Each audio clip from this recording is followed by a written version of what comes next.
कापुराची वाट ओवाळू तुझला स्वामी ओवाळू तुझला देहभाव अहंकार सहजची जाळीला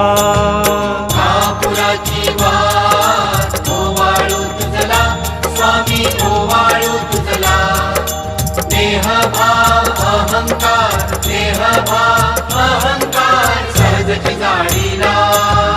दया क्षमा शांती उजळली ज्योती स्वामी उजळली ज्योती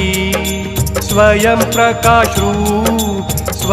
प्रकाश रूप स्वामी देखिली मूर्ती